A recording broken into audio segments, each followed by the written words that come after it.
మరి మన బైబిల్ మిషన్లో కూడా ఎందరో తల్లులు పరిశుద్ధాండ్రైన తల్లులుగా బ్రతికి ప్రభు దగ్గరకు వెళ్ళిపోయారు.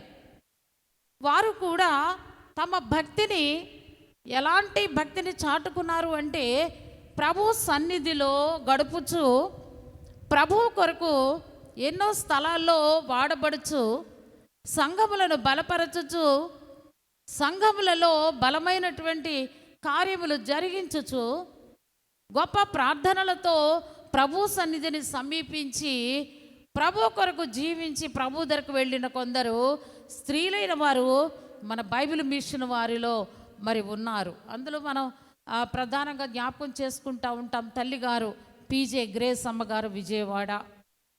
అలాగే మరి ఒక తల్లిగారు ఉండేవారు, వారు ప్రభు దగ్గరికి వెళ్ళిపోయారు. బేరి యేసమ్మ గారు, ఆమె కూడా మరి కాషాయ వస్త్రాలే ధరించుకునేవారు. తరచుగా మన మీటింగులకు వచ్చేవారు, మన ఇళ్లకు వచ్చేవారు, బైబిల్ మిషన్ అంతా తిరిగేవారు వారు. ఆమె కూడా కాషాయ వస్త్రాలే ధరించుకునేవారు. ఎందుకనగా ఆమె కూడా ప్రభు కొరకు తన జీవితాన్ని అంకితం చేసుకున్నారు. దైవజనుడైన దేవదాసాయి గారి దగ్గర ఆ అమ్మగారు అయ్యగారి దగ్గరకు వెళ్ళి నేర్చుకునేవారట. అయ్యగారు చెప్పిన సంగతులు ఒకసారి మరి అయ్యగారు ఉండగానే ఆమె హిమాలయ పర్వతాల్లోనికి వెళ్ళిపోయారు, చదువుకోలేదు. అయితే ఆమె కన్నులు లేని కాలములో తండ్రి మన ఫాదర్ దేవదాసాయి గారు ప్రార్థన చేయగా ఆమెకు కళ్ళు వచ్చాయి. ఆ తర్వాత ఇక ఆమె ప్రభు కొరకు జీవిస్తూ ఆమె హిమాలయాల్లో కూడా వెళ్ళి వచ్చారు.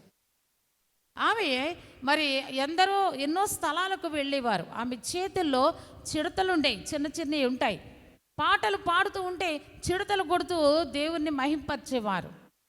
ఎవరైనా ఇలా తలల మీద ఈ ముసుగు లేకపోతే ఊరుకునేవారు కాదు. తప్పకుండా అందరూ తల మీద ముసుగు వేసుకోవాలి. కనుక ఆమె గొప్ప సాక్షిగా జీవించారు. కడపలో ఒక దేవాలయం కూడా ఆ అమ్మగారు నిర్మించి అది తన సోదరికి అప్పగించి ప్రభు దగ్గరకు వెళ్ళిపోయారు. ఇలాంటి స్త్రీలు సాధువైన మనస్సు గలవారు. ఇప్పుడు కూడా మనము ఒకవేళ సాంసారిక జీవితంలో ఉన్నప్పటికీ కూడా మన మనస్సు ఎలా ఉండాలంటే సాధుత్వము కలిగి ఉండాలి. అంటే ఏంటి? హింసా సంబంధమైన గుణములు మనలో ఉండకూడదు. కీడుకు ప్రతి కీడు చేసే మనసు మనలో ఉండకూడదు. అందుకే మరి అసహ్యమైన కార్యాలకు మన మనస్సులో చోటు ఉండకూడదు. మనము మరి ప్రతీకారము తీర్చుకునే పగ వంటిది మన మనస్సులో ఉంచుకోకూడదు.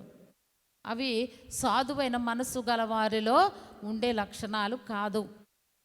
సాధువైన మనస్సు అంటే పగ తీర్చుకునే మనసు సాధువైనది కాదు. అందుకే ప్రభుని యేసుక్రీస్తు వారు చెప్పారు, నీవు సాధువైన మనస్సు అంటే ఏమిటి? ప్రేమగల మనస్సులో మరి సాధుత్వమే ఉంటుంది, కానీ ప్రతీకార మనస్సు, పగ తీర్చుకునే మనసు ఎన్నడూ ఉండదు. అందుకే ప్రియమైన వారలారా, ప్రభు అయిన యేసుక్రీస్తు వారు మరి పరిశుద్ధ గ్రంథములో ఈ ఆఖరి మొదటి 1, 2, 3 పత్రికలు యోహాను గారు వ్రాసిన పత్రికల్లో ప్రేమను గూర్చి వ్రాసి అన్నారు, ప్రేమ లేనివాడు దేవుని సంబంధి కాడు అన్నారు. ఇప్పుడు మన అందరం ఎవరి సంబంధంగా ఉండాలి? కుమార్తెలమైన మనం అందరము కూడా దేవుని సంబంధంగా ఉండాలి. అంటే ప్రేమగల తత్వం మనలో ఉండాలి. ప్రేమగల తత్వం ఎవరిలో ఉంటే వారిలో సాధుత్వం ఉంటుంది.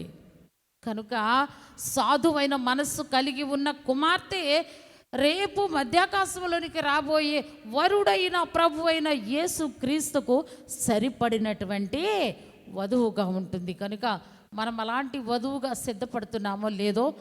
అందుకే సాధువైనట్టు, రెండవది మృదువైనట్టు. ఎలాంటి మనసు ఉండాలమ్మా? మృదువైన స్వభావం కలిగి ఉండాలట.